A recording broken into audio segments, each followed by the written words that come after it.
नमस्कार, बहुत स्वागत है आपका विंध्या टाइम्स में। हाजिर हुए विंध्य बुलेटिन के साथ बात करते हैं पहली खबर की, जहां गुरुद्वारा गुरु सिंह सभा गल्ला मंडी रीवा में आज सिख, पंजाबी और सर्व समाज की संगत ने श्री गुरु तेग बहादुर के 350वें शहीदी दिवस के उपलक्ष्य में एक विशेष विचार गोष्ठी का आयोजन किया। इस अवसर पर आगामी सजीव प्रदर्शन कार्यक्रम की तैयारियों पर चर्चा की गई और संगत ने गुरु की शिक्षाओं, उनके बलिदान और मानवता की रक्षा के लिए दिए गए योगदान को जन जन तक पहुंचाने का संकल्प लिया। गुरु तेग बहादुर का जीवन तप, त्याग और साहस का अद्वितीय प्रतीक रहा है। 1 अप्रैल 1621 को अमृतसर में जन्मे गुरुजी का प्रारंभिक नाम त्यागमल था। बचपन से ही धार्मिक, तपस्वी और युद्ध कला में निपुण रहे। गुरुजी ने युद्ध में वीरता दिखाकर तेग बहादुर की उपाधि प्राप्त की। 8वें गुरु हरिकृष्ण जी के समाधि लेने के बाद 30 मार्च सन 1664 को वे सिख धर्म के 9वें गुरु बने और 1665 में आनंदपुर साहिब की स्थापना की, जहां उन्होंने समानता, न्याय और भक्ति का संदेश फैलाया। नमस्कार आप सभी को, धन्यवाद आप सभी यहाँ पधारे हैं।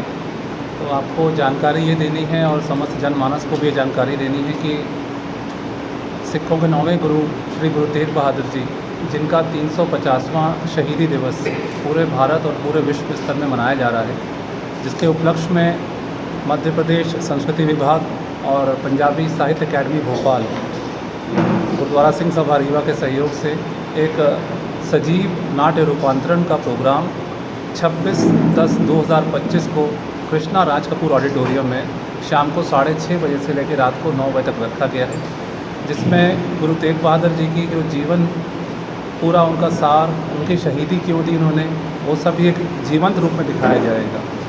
मुख्य उद्देश्य ये है कि ऐसे शहीद जिन्होंने मानवाधिकार, धर्मनिरपेक्ष और भारत को एक रखने के लिए अपनी शहादत दे दी, उन्हें हमें भूलना नहीं है और उनके दिए हुए मानवता के संदेश को आत्मसात करना है और अपने आने वाली पीढ़ी को भी उनके बारे में बताना है, क्योंकि ये सर्व समाज के लिए दिया गया बलिदान था। और उस समय के जो शासक रहे, मुग़ल शासक औरंगज़ेब, तो काफ़ी उस समय क्रूरताएँ हुई, अत्याचार हुए, उनका उन्होंने पुरजोर विरोध किया और एक निर्भव और निर्भय रहने का संदेश उन्होंने दिया। धन्यवाद। इसमें और कोई कार्यक्रम होगा समाज के लिए उद्देश्य से जो प्रेरित रहे? हाँ, उसमें कौन से कार्यक्रम होने हैं?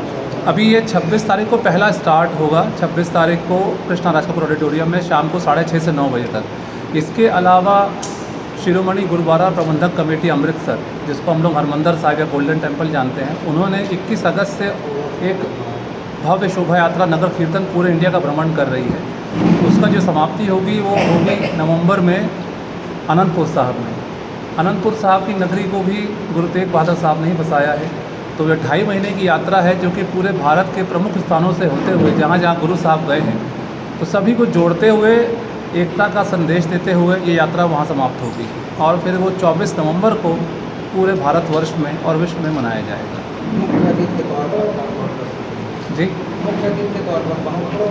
ये इसमें हमारे पास हमारे मुख्य अतिथि माननीय श्री राजेंद्र शुक्ला जी, उप मुख्यमंत्री मध्य प्रदेश शासन, और माननीय श्री जनार्दन मिश्रा जी, सांसद रीवा, ये उपस्थित रहेंगे इस कार्यक्रम में। इसके अलावा जो हमारे एडमिनिस्ट्रेशन है पूरा, इसमें हमारे कलेक्टर महोदय, कमिश्नर महोदय, आईजी साहब, डीआईजी साहब, इन सभी को निमंत्रण दिया है। कोशिश ये है कि ये संदेश सभी तक पहुँचे और सभी समाज इसमें आके अपनी सहभागिता दें। आपका आना बहुत ज़रूरी है। रंगमंच का कार्यक्रम जी, तो वो नाट्य अकेडमी, जो पटियाला नाट्य अकेडमी है, वहीं से पूरे कलाकार ग्रुप आ रहा है 30 लोगों का, जो कि इसका सजीव प्रदर्शन करेगा। धर्म हेतु साका जिन किया, धर्म की रक्षा हेतु जिन्होंने रक्षा अपनी जान और बलिदान दे दिया, इसी का पूरा रूपांतरण रहेगा और सजीव चित्रण और प्रदर्शन रहेगा। तो ये प्रोग्राम 2 घंटे का रहेगा।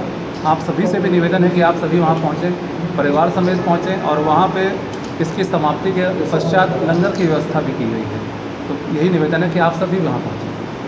कार्यक्रम कै बजे से होगा? शाम को 6:30 बजे और रात को 9 बजे समाप्त होगा।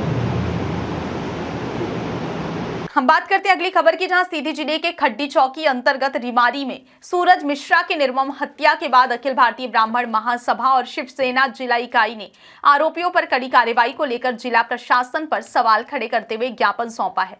जानकारी के अनुसार सूरज मिश्रा अपने घर में वरिष्ठ सहयोगियों और ग्रामवासियों के साथ गोवर्धन पूजा का आयोजन कर रहे थे, तभी यादव परिवार के कुछ सदस्यों ने उनके घर पर पत्थरबाजी शुरू कर दी। सूरज ने उन्हें मना किया तो यादव परिवार के युवकों ने उनके हाथ पकड़कर धारदार हथियार से हमला कर दिया, जिससे सूरज के सिर पर कुल्हाड़ी लगने से उनकी मृत्यु हो गई।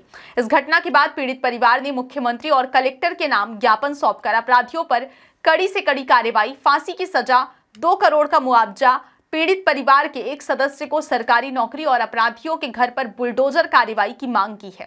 रिवारी में एक ब्राह्मण की हत्या हुई है और वह उस दिन अपने घर में गोवर्धन भगवान की पूजा कर रहे थे। वहीं पे कुछ यादव घर के लोग थे जो नशे में लिप्त थे, उनके घर में वो पत्थरबाजी करने लगे और सूरज मिश्रा जी द्वारा उनका विरोध किया गया तो वो उनके ऊपर अटैक कर दिए और टांगियों से अटैक किए, जिसकी वजह से उनका सिर में टांगी धंस गई और उसकी वजह से उनकी मृत्यु हो गई। हम लोग प्रशासन से मांग कर रहे हैं कि क्या कानून व्यवस्था इसी तरह होगी? आज क्या हम सब अपने तरफ से कानून हाथ में लेकर कानून की रक्षा करेंगे कि कानून रक्षा करेंगे? आज कहीं ना कहीं ब्राह्मण बहुल्य होने के बाद भी मैं एक चीज़ बड़ी डंके की चोट पे कह रहा हूँ कि हमारे सीधी जिले के अंदर विधायक, सांसद और सभी ब्राह्मण बहुल हैं, मगर इस घटना के संदर्भ में उन्होंने एक शब्द शोक संवेदना व्यक्त नहीं की, न पीड़ा व्यक्त की। हम लोग भी समाज से हैं, हम लोग ब्राह्मण हरदम हर समाज को लेके साथ चलता है, किसी समाज के लिए कभी द्वेष की भावना नहीं रखता है।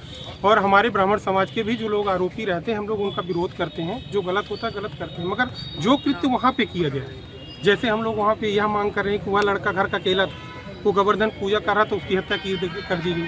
हम लोग सरकार से मांग कर रहे हैं कि आप 2 करोड़ रुपए उनको मुआवजा की राशि दीजिए, क्योंकि वो घर में एक ही लड़का था भरण पोषण करने वाला। दूसरा घटना देखिए, जो बुलडोजर की हम लोग मांग कर रहे हैं, बुलडोजर में ये कहा जाता है कि एक पीड़ित की वजह से आप घर में बुलडोजर न चलाइए, मगर यहाँ पे ध्यान दीजिए कि जो घटना वहाँ पे हुई है उसके घर के सभी कोई सदस्य शामिल थे, उसमें 4 सदस्य शामिल थे, सामूहिक लोग मिलकर इस तरह का कृत्य किए हैं। मतलब वो घर का पूरा लोग दोषी थे, इसलिए उनके ऊपर कार्रवाई की जाए, बुलडोजर की कार्रवाई की जाए। सबसे बड़ी बात ये है कि अभी हमारे भूतपूर्व मंत्री थे कमलेश्वर पटेल जी, उनका ट्वीट देखिए कल, 400 किलोमीटर दूर में कोई समाज में कोई पटाखा नहीं फोड़ पा रहा था, तो वो पोस्ट किए हुए हैं कि आज के डेट पे सराहंग लोग किसी को पटाखे नहीं फोड़ने दे रहे हैं, दीपावली नहीं मनाए दे रहे हैं, तक कर दी कि उसके लिए शोक संवेदना नहीं है। जो आप पेशाब कांड की बात करें, वहाँ भी हम लोग अखिल भारतीय ब्राह्मण समाज वहाँ पे गया था, 1.5-2 लाख रुपए की आर्थिक मदद किया था। हम लोगों ने उनके ऊपर उनके कृत्यों का विरोध किया था,